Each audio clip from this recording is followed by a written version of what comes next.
Howdy! Welcome to the Silksong Hitboxes analysis series. Today we're gonna look at Act 2 bosses of the game and thoroughly analyze how their hitboxes are made. We're also gonna check out the hitboxes of an exclusive and secret boss in Silksong. So make sure to smash that like button and don't forget to subscribe to my channel.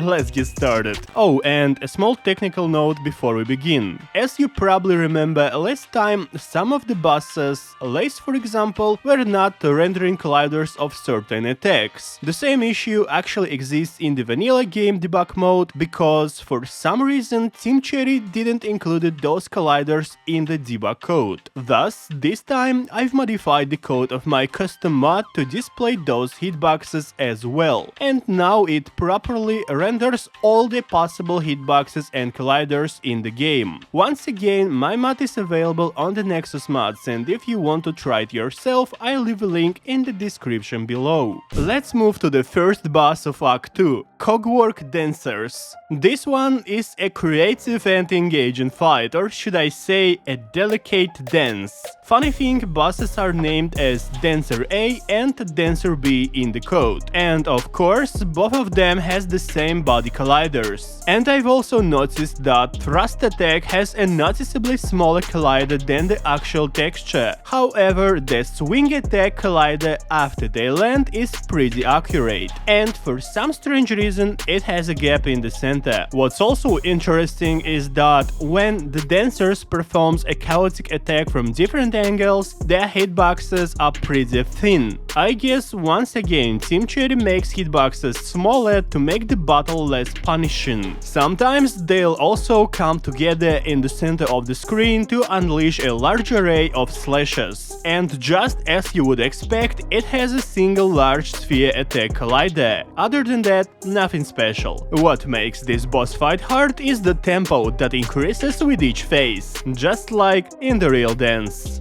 Next up we got Trobbio. This one is certainly a flamboyant fellow. The first thing you're gonna notice is that when Trobbio appears, he makes an explode with a proper sphere collider. Soon after, he starts to toss out balls that bounce across the stage and makes a cross-shaped smoke streams, along with the proper convex damage colliders. However, the balls has a square collider on them, for whatever reason. And when this fellow makes a tornado attack, his own body collider doesn't change. However, it now includes one more tornado-shaped damage collider. Right after that, he throws a tornado projectiles at Hornet with this similar shaped convex collider that grows in size over time. He also spawns a Dazzle Flash explosions with the double colliders, a sphere and a capsule, as you can see. But those are easy to evade since they appear only for a brief moment. And probably the less interesting attack of Trobbio is when he spawns multiple bursts. These are actually dangerous as they has a pretty big convex collider that you should evade at all costs. Now on to the next. We have more of a duel than a real boss fight. Garmond and Zaza, if I pronounce that right, has an attack and damage hitboxes that is visible even before the fight begins, although it will not damage the player until the duel is started. The attacks of these funny bugs are pretty harmless and easy to evade. As you can see, when Garmond is waving his sword, it includes both attack collider and a hitbox. That's because you can actually parry those things. And one more interesting detail about this fight is that when you knock them out, sometimes their hitboxes are separated, and you can clearly see that for some reason Zaza's body hitbox is double the size of the actual texture. But from what I discovered, it only happens sometimes, so my guess, that's a bug. No pun intended. Forebrothers, Signis and Gron is a pretty straightforward boss fight. However, the Spears of Gron deserves a bit closer look. When a battle begins, you only face Signis, and let me tell you, throwing his twin blade, twin spear or whatever the weapon is called is probably the most favorite attack of Signis. And it has a proper full-sized convex attack collider. Even his close range attacks are also consist of a pretty big collider with a similar shape when his spins his weapon, so keep that in mind. At some point, Gron appears and starts doing jump attacks. He'll leap into the air and fling his spear or crash down onto the ground with it. Both attacks are pretty dangerous. The first one, when Gron lands on it, creates a pretty big circle damage collider, like an explosion, and the second is when he throws a spear projectile. A spear itself has a small rectangle damage collider that lasts only when it's midair, so when the spear is grounded, it doesn't make any contact damage at all, unless one of two things happen. If a player comes too close to a grounded spear, it explodes after a brief moment. However, it only happens if you get very close to a head part of a spear, and if nothing happens, after some time the spear explodes by itself. No matter how it activates, the explode circle collider stays the same. Next Act 2 boss is the Unravelled. However, I would not call it a boss fight, just because the only two things that makes it somewhat hard is the size of arena and the size of the Unravelled himself. I mean, just look at that hitbox. It takes at least third of the arena size, and that's just the body collider that you take contact damage from. What makes it worse is that this guy can summon minions and create spears that pop out from the ground and the ceiling. Fortunately, the spears has only a small convex collider at their head part, and it's kinda easy to evade. So by the end of the day, it's more of a battle with contact damage colliders than a real boss fight. Change my mind. Disgraced Chief Lugoli is the next boss. A small detail that I like about this fight the most is that before it actually begins, you can see a mobs named Roach Keeper Chief doing something in the background, cooking I guess. What makes it special is that those are not just decorations. As you see, these are the real enemies with the proper hitboxes, although you cannot hit them just yet. After you hit a gunk, the fight begins and that NPCs comes out from the background, and now you can hit them, obviously. Chief Lugoli himself is one of those bosses in Silksong that relies heavily on their size and the contact damage. He doesn't have any interesting attack colliders at all, and mostly just tries to bash you with a butt slam. And probably the only thing that makes this fight somewhat hard is that he constantly throws maggots at you, trying to prevent you from healing. But honestly, his attacks are so easy to evade that it barely makes any difference. Father of the Flame is another boss that I can hardly call a boss, as your number one enemy will be your pogo skills. Most of the time it will spawn a homing projectiles called Wisp Fireball. They has a pretty small circle damage collider, but what makes them dangerous is that they can explode upon touching anything, making even bigger explosion damage collider. And after all lanterns are broken, Father of the Flame's chest opens to spew out fire in a multitude of directions, alongside a huge circle hitbox that you should hit multiple times to finish this so-called boss fight. Groal the Great.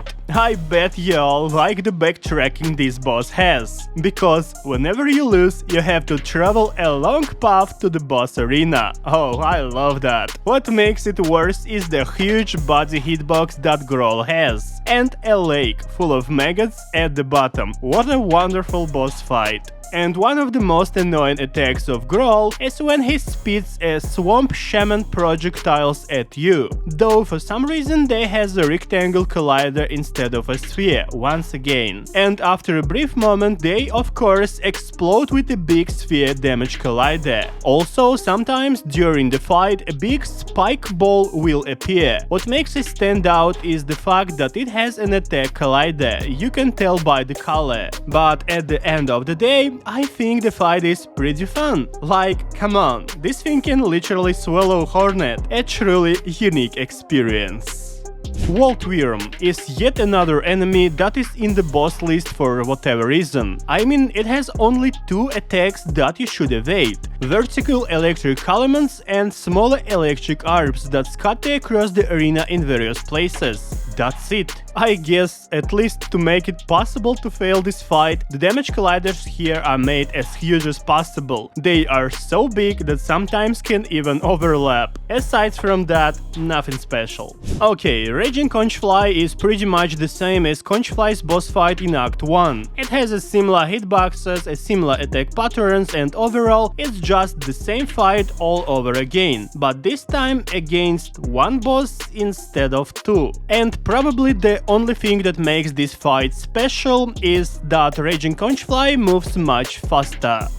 Man, I hate first scene boss fight. It's not that hard, but it takes so much time. During the fight, she spawns tons of projectiles with a pretty big convex collider, although the full pins colliders doesn't activate until they start to move. First scene melee attacks are also pretty dangerous, as she makes a pretty big convex attack colliders with her claws. And she can also spawn balls of silk in the second phase. As you can see, those has a big static sphere damage collider, but aside from that, nothing special in this fight in terms of hitboxes. What makes it hard is fast-paced combat and the fact that First Scene can use the same heal bind ability as Hornet does. Okay, not gonna lie, Broodmother reminds me of a Groodmother from Hollow Knight, as it uses pretty much the same attack pattern sometimes. By the way, if you want me to analyze the hitboxes of the first game as well, make sure to leave a comment and don't forget to subscribe. As for the boss fight, it's pretty straightforward in terms of hitboxes. However, one thing that stands out is that Broodmother has 3 hitboxes. One for the body, one for the head, and one for the bottom part. What makes it even more interesting is that sometimes head and bottom hitboxes are disabled. I guess that's because, depending on the current animation frame, Team Cherry decided to add 2 more hitboxes just to let you land a hit if you make it to the head or the bottom part. Once again, a tiny detail you would never notice without debugging. And probably the last funny detail here is that Broodmother makes a convex damage collider upon landing right near her head part. I guess that's supposed to be the claws or something like that. Literally all of the attacks of second Sentinel are made with convex colliders.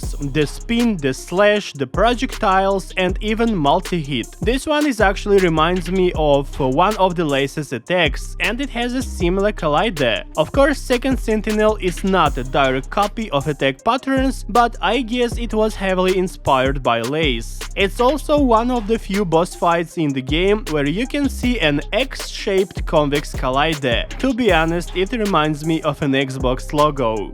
Shakra is one more duel fight. Our friendly map-making comrade has a pretty small body collider when she's mid-air, and vice versa, big rectangle hitbox when on the ground. She can also throw her rings at you. What makes this interesting is that even the semi-visible trail has a damage collider. Each ring consists of 3 circle damage colliders chained one after another. One of her other attacks, called Stomp Blast, it's when Shakra jumps and then lands on the ground with an explosion, alongside a pretty big circle damage collider. But that's not the most dangerous Shakra can offer, as her charge attack comes with a huge convex damage collider, and it even has a small damage collider right near her hand called Charge Punch. Funny thing, Shakra can throw her rings no matter the distance to Hornet, and sometimes it looks like a punch in the face.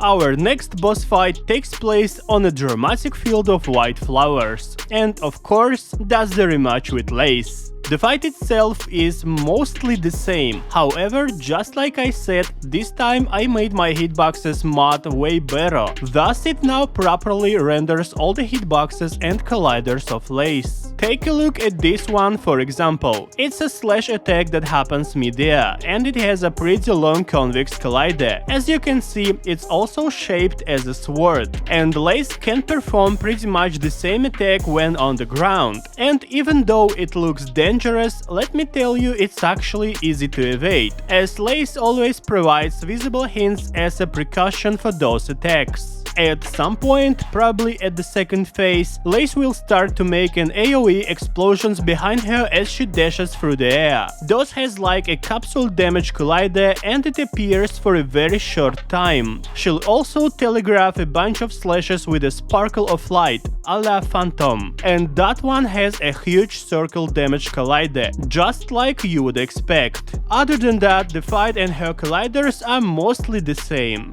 Grandmother Silk looks like an epic boss, and don't get me wrong, maybe it is, but if we speak in terms of hitboxes, she doesn't offer as much complexity as it was with the Last Judge, for example. The boss has a massive rectangular hitbox. Her main attacks are long needles, basically projectiles she constantly spawns. These needles have no collider at all until they start moving in a given direction, and once that happens, they get a pretty accurate convex collider that covers only the sharp part of the needle though. Every now and then she'll also unleash claw attacks that sweep across the arena. This attack has a multiple different attack colliders, and it's one of the many animated attack colliders in the game. She can also create a silk web across the arena, and just like you would expect, they consist of a plain rectangular colliders. Funny thing, those are called Hero Catcher.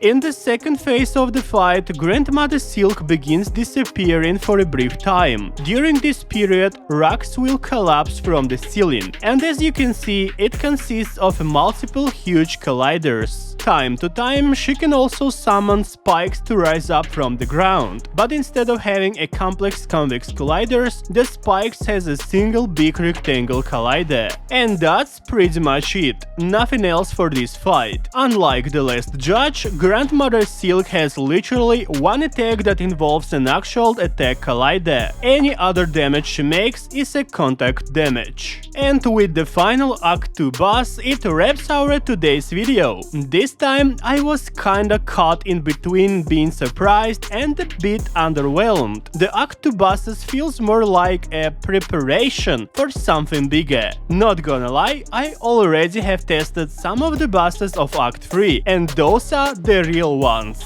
Literally, all of the Act 3 bosses feels complex in terms of hitboxes. So stay tuned, hit that like button and make sure to subscribe to the channel. In a few days or so, I'll release Act 3 hitboxes analysis. Also, make sure to write down your opinion in the comments. Do you think the hitboxes are fair, or maybe they should be different? Anyways, thanks for watching and I'll see you in the next video.